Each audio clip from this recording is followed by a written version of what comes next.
जय जगन्नाथ। केमती अच्छे समस्ते? आशा करुच्ची प्रभु श्री जगन्नाथ कृपारू समस्ते भलरे थिबे। मु रूपाराणी तुमर बड़ भौणी स्वागत करुच्ची एमआईएल नेक्स्ट जेन क्लास को।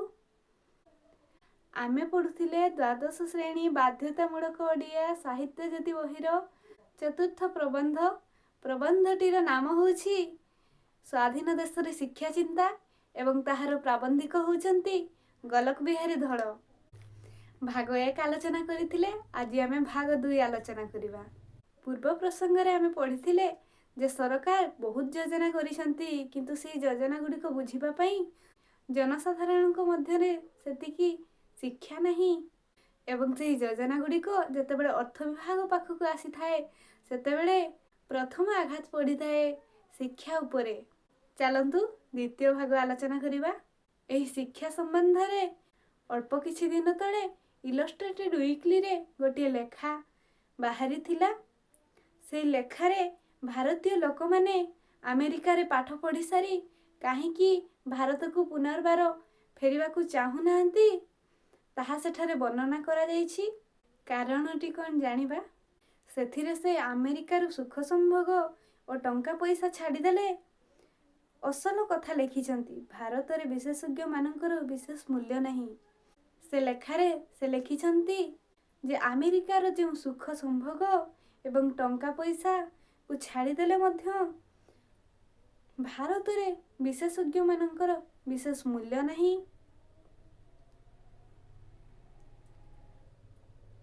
सेठी सबु कथा तथा भारत रे सबु कथा शासक मानक द्वारा नियंत्रित होई थाए।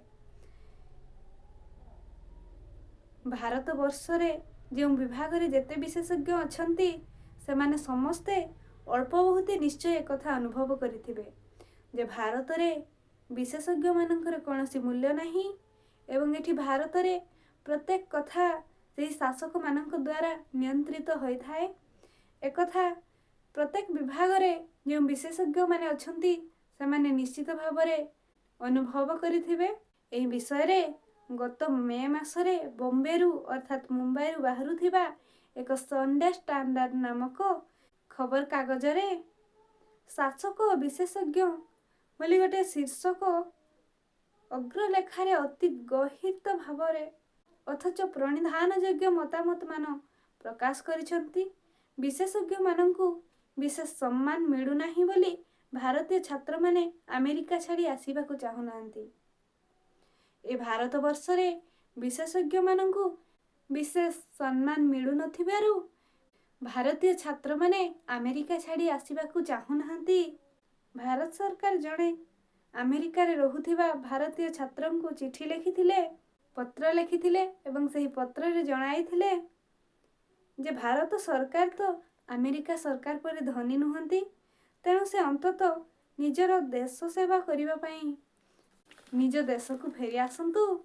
सेथिरे से छात्र जवाब दे लिखिथिले तांकु जदि भारतर जणे गवर्नर सहित समान दरमा दिया जाए ताहेले से फेरिबा कथा विचार करिवे। से छात्र जनक जवाब दे कौन लिखिथिले जे तांकु जदि से विशेषज्ञ माननकु जदि भारतर जणे गवर्नर सहित समान दरमा दिया जाए तेबे से आसीबा कथा विचार करिवे बोली लिखिथिले। विदेश रे लोके रही एमिति कथा सुनाई पारुछंती, विदेश रे रही मध्य लोक माने एमिति कथा सुनाई पारुछंती अथच सही स्टैंडर्ड रो लोक ए देश रे 15 वर्ष काम कले मध्य प्रथम पाहचरू द्वितीय पाहच को उठी पारु नहीं। तथापि सही स्टैंडर्ड रो लोक ए देश रे 15 वर्ष काम करि सारिबा परे मध्य प्रथम पाहचरू द्वितीय पाहच को उठी पारु नाहंती। एइथि पई ए देश रे विशेषज्ञ मानकर कोनोसी कथा करिबा पई व्यक्तिगत उत्साह किंबा स्पृहा देखा जाए नहीं। एही होछि सेही कारण। एही कारण पई ए देश रे अर्थात भारत देश रे विशेषज्ञ मानक मध्य रे कोनोसी कथा करिबा पई व्यक्तिगत उत्साह किंबा स्पृहा देखा जाए नहीं। द्वितीय रे जेउथिरे जहार बा स्पृहा अछि से विषय रे तांकु यथाशीघ्र निस्पृह करिबा पई कम लोक नाहंती। जेउ विषय रे बा जहार स्पृहा अछि सेही विषय रे ତାଙ୍କୁ ଯଥାଶୀଘ୍ର ନିସ୍ପୃହ କରିବା ପାଇଁ ମଧ୍ୟ ଏ ଦୁନିଆରେ କମ୍ ଲୋକ ନାହାନ୍ତି। ଏହି ସମ୍ପର୍କରେ ଦେଶରେ ପରିଚାଳନା ପଦ୍ଧତିରେ ଏକ ନୂତନ ଦୃଷ୍ଟିକୋଣ ସୃଷ୍ଟି ନହେଲା ପର୍ଯ୍ୟନ୍ତ ଅବସ୍ଥାରେ କୌଣସି ପରିବର୍ତ୍ତନ ସମ୍ଭବ ନୁହେଁ। ଏହି ସମ୍ପର୍କରେ ଦେଶର ପରିଚାଳନା ପଦ୍ଧତିରେ ଏକ ନୂତନ ଦୃଷ୍ଟିକୋଣ ସୃଷ୍ଟି ନହେଲା ପର୍ଯ୍ୟନ୍ତ ଏହି ଅବସ୍ଥାର କୌଣସି ପରିବର୍ତ୍ତନ ସମ୍ଭବ ନୁହେଁ। ବଡ଼ ବଡ଼ ଯୋଜନା ଓ ବଡ଼ ବଡ଼ ବିଶେଷଜ୍ଞଙ୍କ କଥା ଛାଡ଼ିଦେଲେ ଶିକ୍ଷାର ସାଧାରଣ ସ୍ତରରେ ଯାହା ହେଲାଣି ଓ ଯେଉଁ ପ୍ରକାର ଅଧୋଗତି ଦିନକୁ ଦିନ ଚାଲିଛି ତାକୁ ନ ରୋକିଲେ ଆମର ଅବସ୍ଥା ନିଶ୍ଚୟ ଶୋଚନୀୟ ହେବ। ବଡ଼ ବଡ଼ ଯୋଜନା ଏବଂ ବଡ଼ ବଡ଼ ବିଶେଷଜ୍ଞଙ୍କର କଥା ଛାଡ଼ିଦେଲେ ଶିକ୍ଷାର ଯେଉଁ ସାଧାରଣ ସ୍ତର ରହିଛି ସେହି ସାଧାରଣ ସ୍ତରରେ ଯାହା ହେଲାଣି ଏବଂ ଯେଉଁ ପ୍ରକାର ଅଧୋଗତି ଦିନକୁ ଦିନ ହୋଇ ଚାଲିଛି ତାକୁ ନ ରୋକିଲେ, ତାକୁ ନ ଅଟକାଇଲେ ଆମର ଅବସ୍ଥା ନିଶ୍ଚୟ ଦିନେ ନା ଦିନେ ଶୋଚନୀୟ ହୋଇପଡ଼ିବ।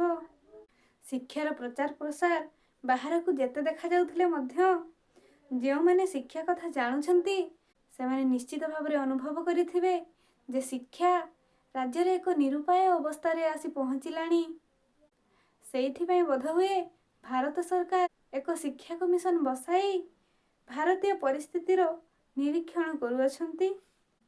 ସମସ୍ୟା ତ ଅନେକ, କିନ୍ତୁ ଗୋଟିଏ ଦୁଇଟି କଥା ବିଚାର କଲେ ଆମ ସମସ୍ୟାର ବିଶାଳତାର ଆଭାସ ମିଳିବ। ସମସ୍ୟା ତ ଅନେକ, କିନ୍ତୁ ଗୋଟିଏ କିମ୍ବା ଦୁଇଟି ସମସ୍ୟାକୁ ବିଚାର କଲେ ଆମ ସମସ୍ୟାର ବିଶାଳତାର ଆଭାସ ମିଳିବ। ଆମ ଦେଶରେ ମୂଳରୁ ଚୂଳ ପର୍ଯ୍ୟନ୍ତ ଯେଉଁ ପରୀକ୍ଷା ପଦ୍ଧତି ଅଛି ସେହି ପଦ୍ଧତିରେ ଛାତ୍ରମାନଙ୍କର ଗୁଣାତ୍ମକ ମୂଲ୍ୟ ନିର୍ଦ୍ଧାରଣ କରିବା ଭାରି କଷ୍ଟ। ଆମ ଦେଶରେ ଯେଉଁ ମୂଳରୁ ଚୂଳ ପର୍ଯ୍ୟନ୍ତ ଯେଉଁ ପରୀକ୍ଷା ପଦ୍ଧତି ଅଛି ସେହି ପରୀକ୍ଷା ପଦ୍ଧତିରେ ଛାତ୍ରମାନଙ୍କର ଗୁଣାତ୍ମକ ମୂଲ୍ୟ ନିର୍ଦ୍ଧାରଣ କରିବା ଭାରି କଷ୍ଟକର। ଶିକ୍ଷା କମିଶନ ଅନ୍ୟାନ୍ୟ ବିଷୟ ମଧ୍ୟରେ ଏହି ପରୀକ୍ଷା ପଦ୍ଧତି ପ୍ରତି ବେଶୀ ଦୃଷ୍ଟି ଦେବେ ବୋଲି ଆଶା କରାଯାଏ। ଶିକ୍ଷା କମିଶନ ଅନ୍ୟ ସମସ୍ତ ବିଷୟ ମଧ୍ୟରେ ଏହି ପରୀକ୍ଷା ପଦ୍ଧତିକୁ ଅଧିକ ଗୁରୁତ୍ୱ ଦେବେ ବୋଲି ଆଶା କରାଯାଏ। ଏବେ ନିକଟରେ କଳିଙ୍ଗ ସତ୍ୟ ହୋଇଥିଲେ ସାଂଘାତିକ ନାମରେ ଗୋଟିଏ ଉପାଗ୍ର ଲେଖାରେ ପରୀକ୍ଷା କ୍ଷେତ୍ରରେ ଅବୈଧ ଆଚରଣ ବିଷୟରେ ଯେଉଁ ସୂଚନା ଦେଇଥିଲେ ତାକୁ ବର୍ତ୍ତମାନ ସମାଧାନ କରିବାର କୌଣସି ଉପାୟ ଥିଲା ପରି ମନେ ହେଉନାହିଁ। ଏବେ ନିକଟରେ କଳିଙ୍ଗ ନାମକ ଖବରକାଗଜରେ ସତ୍ୟ ହୋଇଥିଲେ ସାଂଘାତିକ ନାମରେ ଗୋଟିଏ ଉପାଗ୍ର ଲେଖା ପ୍ରକାଶ ପାଇଥିଲା। ସେଥିରେ ପରୀକ୍ଷା କ୍ଷେତ୍ରରେ ଅବୈଧ ଆଚରଣ ବିଷୟରେ ଯେଉଁ ସୂଚନା ଦେଇଥିଲେ ତାକୁ ବର୍ତ୍ତମାନ ସମାଧାନ କରିବାର କୌଣସି ଉପାୟ ଥିଲା ପରି ମନେ ହେଉନାହିଁ। ଆଜିକାଲି ଛାତ୍ରମାନେ ପାଠପଢ଼ା କଥା ଯେତିକି ଜାଣୁଛନ୍ତି ତାଠାରୁ ବେଶୀ ଜାଣୁଛନ୍ତି ପରୀକ୍ଷା ବିଷୟରେ। ଆଜିକାଲିର ଛାତ୍ରମାନେ ପାଠ ପଢ଼ିବା ବିଷୟରେ ଯେତିକି ଜାଣୁନାହାନ୍ତି ତାଠାରୁ ଅଧିକ ଜାଣୁଛନ୍ତି ପରୀକ୍ଷା ବିଷୟରେ। ଆମ ପ୍ରଗତିଶୀଳ ଦେଶରେ ନୋଟ୍ ବହି ଜବତ କରିବା ତ ଦୂରର କଥା, ଏବେ ପ୍ରାଥମିକ ପରୀକ୍ଷା ପାଇଁ ମଧ୍ୟ ପ୍ରଶ୍ନୋତ୍ତର ବହି ସବୁଠୁ ବେଶୀ କଟୁଛି। ଆମର ଏହି ପ୍ରଗତିଶୀଳ ଦେଶରେ ନୋଟ୍ ବହି ଜବତ କରିବା ତ ବହୁତ ଦୂରର କଥା, ଏବେ ତ ପ୍ରାଥମିକ ପରୀକ୍ଷା ପାଇଁ ମଧ୍ୟ ପ୍ରଶ୍ନୋତ୍ତର ବହି ସବୁଠାରୁ ବେଶୀ କଟୁଛି। ନୋଟ୍ ବହି ପଢ଼ି ଭୋଟ ଦେଇ ପୃଥିବୀର କେଉଁଠି କେବେ ଗଣତନ୍ତ୍ର ତିଷ୍ଠିଲାଣି? ରାତି ପାହିଲେ ଆମେ ଯେଉଁ ବିଲାତ, ଆମେରିକା, ରୁଷ ତଥା ଜାପାନ ଭଳି ଦେଶମାନଙ୍କ କଥା କହୁଛୁ ଏବଂ ତାଙ୍କ ସହିତ ସମାନ ହେବା ପାଇଁ ଚେଷ୍ଟା କରୁଛୁ, ଏହିପରି ନୋଟ୍ ବହି ପଢ଼ି ଆମେ କ'ଣ ତାଙ୍କ ସହିତ ସମକକ୍ଷ ହୋଇପାରିବା? ନୋଟ୍ ବହି ପଢ଼ିବା ଲୋକ କ'ଣ ମୌଳିକ ପୁସ୍ତକ ଲେଖିପାରିବ? ଯେଉଁ ଦେଶରେ ମୌଳିକ ପୁସ୍ତକ ଲେଖା ହୋଇପାରିବ ନାହିଁ ସେ ଦେଶରେ କ'ଣ ମୌଳିକ ଚିନ୍ତାର ସ୍ଫୁରଣ ହୋଇପାରିବ? ନୋଟ୍ ବହି ପଢ଼ିବା ଲୋକ କେବେ ହେଲେ ମୌଳିକ ପୁସ୍ତକ ରଚନା କରିପାରିବ ନାହିଁ ଏବଂ ଯେଉଁ ଦେଶରେ ମୌଳିକ ପୁସ୍ତକ ରଚନା କରାଯାଇ ପାରିବ ନାହିଁ ସେ ଦେଶରେ ମୌଳିକ ଚିନ୍ତାର ସ୍ଫୁରଣ କିପରି ହୋଇପାରିବ? ସେ ଦେଶରେ ମୌଳିକ ଚିନ୍ତାର କଳ୍ପନା କିପରି କରାଯାଇପାରିବ? ଆଜିର କ୍ଲାସ୍ଟି ଏଇଠି ଶେଷ କରିବା। କ୍ଲାସ୍ଟି ଯଦି ଭଲ ଲାଗିଥାଏ ନିଜର ଫ୍ରେଣ୍ଡମାନଙ୍କ ସହିତ ସେୟାର କରିବା ପାଇଁ ଜମାରୁ ଭୁଲିବେନି। ପୁଣି ଦେଖା ହେବା ନେକ୍ସଟ କ୍ଲାସ୍ରେ। ସେତେ ପର୍ଯ୍ୟନ୍ତ ରହୁଛି। ଜୟ ଜଗନ୍ନାଥ।